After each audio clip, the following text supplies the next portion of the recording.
السلام عليكم ورحمة الله وبركاته. maxaad kala socotaa haddaad ku nooshahay westranka waxaa kusoo biiray maxaad kala socotaa haddaad waalid tahay weliba especially mala socotaa dagaalka hoos hoosta ah ee maaragtay laynagula jiro haddaynu nahay dad islaam ah.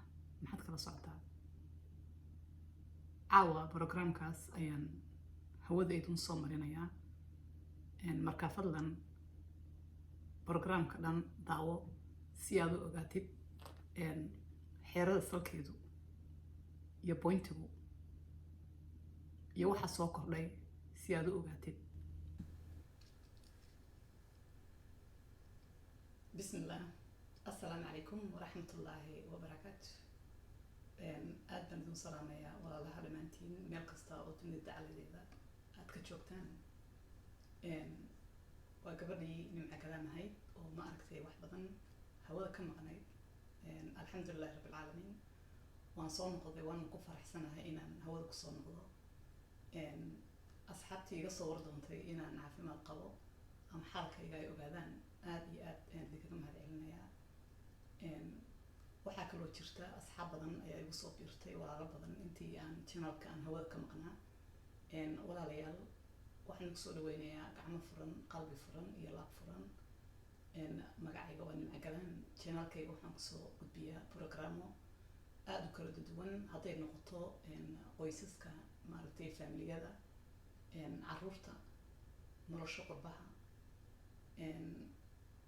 qurxintii oon meesha ka maqnayn, xagga caafimaadka maaragtay balmar ayaan taabtaa, iyo programo badan oo iga baran oo maaragtay aan hawada kusoo gudbin doono insha allahu tacaala, ood aada u xiisayn doontaan. waan hubaa inaad aada uga heli doontaan. waxaan idinka codsanayaa fadlan walaalaha qaaliga ah programadeeda marka aan soo gudbiyo inaad walaaladiin aad usii gudbisaan si ay uga faa-idaan, waayo waa inaynu kala faa-idno.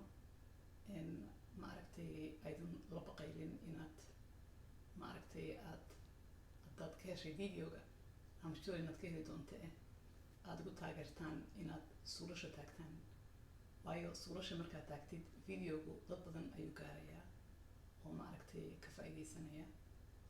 inaadna dee igu soo biirtaan oo maaragtay haddii subscribe aydan channelka ay saarin aada ii saartaan oo igu soo biirtaan maaragtay si aynu u kala faa-idno. taasi waa codsi gaar ah oon walaalahay aan weydiisanayo. waayahay, intaa marka aan ka gudbo, caawa maxay nimco galaan idun haysaa? maxay idun haysaa? horta runtii aad baan idinku xiisay, aada iyo aad ayaan idinku xiisay xaqiiqatan. maaragtay meel kasoo joogtaana aada iyo aad ayaan salaan diiran aan hawada idin soo marinaya dhammaantiin. soo dhawaada. waaya, waxaan caawa idin hayaa waxyaabo maaragtay in badanba aan program aan ka fakarayay oon u fiirsaday oo maaragtay runtii yacni wax inagu cusub ma aha, oo waxaynu awalba horay dee aynu warkiisa aynu u haynay, laakiin haddeer waxaad u maraysaa inay maaragtay ay soo xoogeysanayaan oo soo badanayaan, oo haddeerba la rabo dadkii in yacni wax caadiya looga dhigo oo laga dhaadhiciyo, hadday tahay adoo qof weyna iyo hadday tahay xagga awlaadaba. taasi maxay tahay? waayahe, waxaa weeye in badan ayaan anigu aan qurbahan joogay, waxyaabo badanna waan u dhundaleelaa xaqiiqatan, weliba xagga qoysaska iyo awlaadda, waayo waxaan ahay hooyo caruur ku korsatay qurbaha. alxamdulillahi rabbilcaalamiin.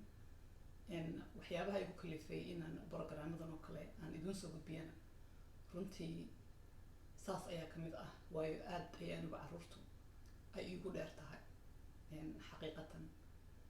waxyaabo badan aan usoo joogay maaragtay oon u dhundaleelo ama aan communitygana ku arkay, oo waxaan u jeclaysto inaan idin soo gudbiyo si aad uga faa-idaan. adigu haddaad wax walba og tahay dad baa jira ma aragtay wax ka maqan yihiin ama dad ayaa jira ma aragtay haddeer iyo kow doonaya inay yani ay family samaystaan caruuro awlaad ay qurbahan ma aragtay keenaan oo ay ku tarmaan oo ma aragtay yani ay qoys qurbahan ku samaystaan dad badan ayaa doonayo haddeer baabkaas bilaabaya dadku la isku mid maaha marka aniga waxaan arkay haddaba ayaan rabaa inaad u sheego xagga communitygana aad baan ma aragtay aan ugu xidhnahay uguna dhuun daloola hadday noqoto xagga iskuulaadka waxyaabaha baryahan aan ku arkay anigu waxaan joogaa maraykanka ayaan ku noolahay kulley western meesha dontaba ka joog ama north america ha ahaato ama Europe ha ahaato ama meeshanta ha ahaato waddan gaal waa waddan gaal waa isku wada sharci hal meel wixii laga bilaabana dabcan way wada gaaraysaa kulli oo way isku wada gudbinayaan wixii haddeer Europe laga aqbalo Maraykan waa la keenayaa wixii Maraykan laga aqbalo ee ku hirgalana Europe way imanayaan waa wada isku xiran Soomaaliya gaalo waayahay marka waxaan arkay baryahan iskuulaadka ayaan waxaan ku arkay ma aragtay in ay rabaan inay ka hirgeliyaan qowmuluud ilaahay naga najeeyo horta horeynu ogeyn wax inagu cusub ma aha laakiin inay soo xoogaysanayaan oo haddeer sharcigaba ay yani ka mid noqdeen ayaan ma aragtay aan ogahay xagga iskuulaadkana ay rabaan inay ku bilaabaan ilmuhu marka uu ku jiro xanaanada ama fasalka koowaadba markuu ilmuhu ku jiro ayay rabaan inay ku ababiyaan oo uga soo bilaabaan qowmuluud casharadiisa loo dhigo in laba nin ay iskuursan karaan inay laba dumar ay iskuursan karaan inay wax caadiya tahay qofkuba inuu juus garaysan karo ama dooran karaba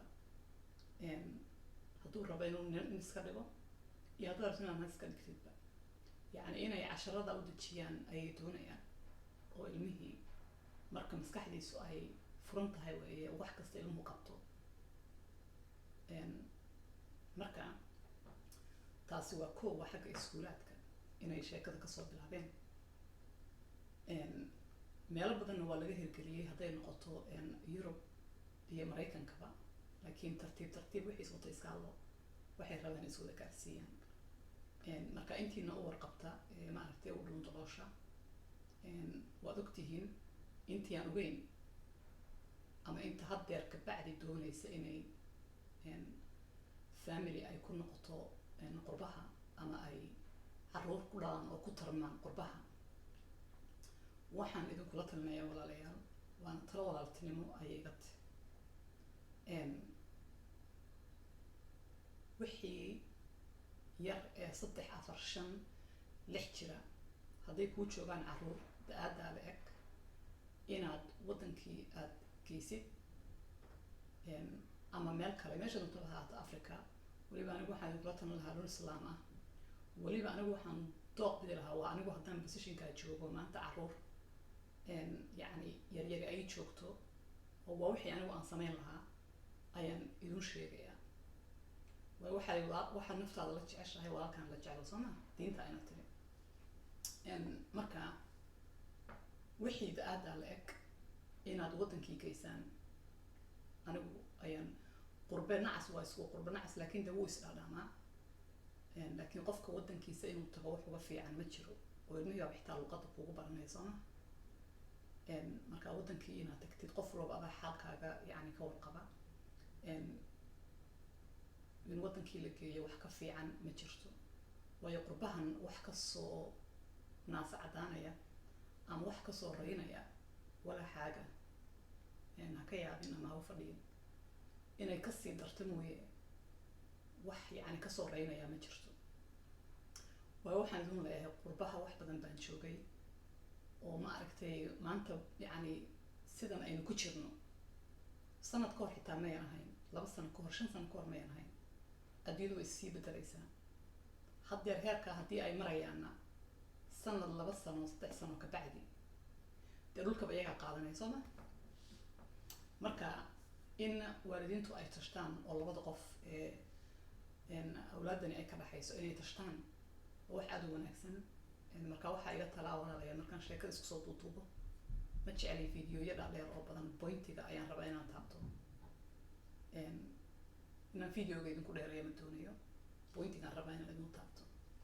marka inaad wadankii tagtaan ood carruurtiina ku korsataan oo ilaah waxa badbaadiye carruurta aad badbaadsataan, ilaahay carruurta ha noo wada badbaadiye dhammaantood yar iyo weynba. aniga saas ayaa iga tala ah, waayo wallahi qurbo fadhigiis wax uu tarayo ma jirto mar hadday xaaladdu halkaa marayso.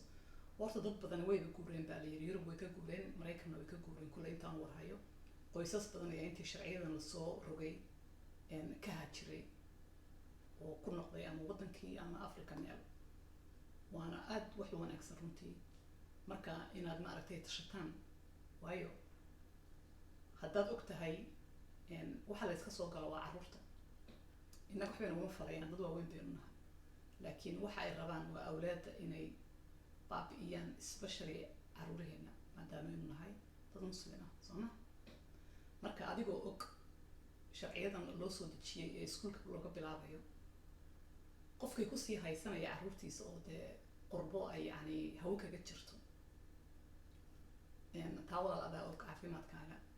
laakiin badi aynoo dad badan inay jiraan aakhirna waa lagu weydiinaya ogow ya adoo og yani balaayada iyo fasaqa markii horaaba laynagu yiri qurbaha tegina, adigoo og oo lagu sheegay in lagaaga bilaabayo carruurtaada iskuulaadka, xitaa ma diidi kartid, waa wax qasabaa la yidhi oy tahay inaad samaysid.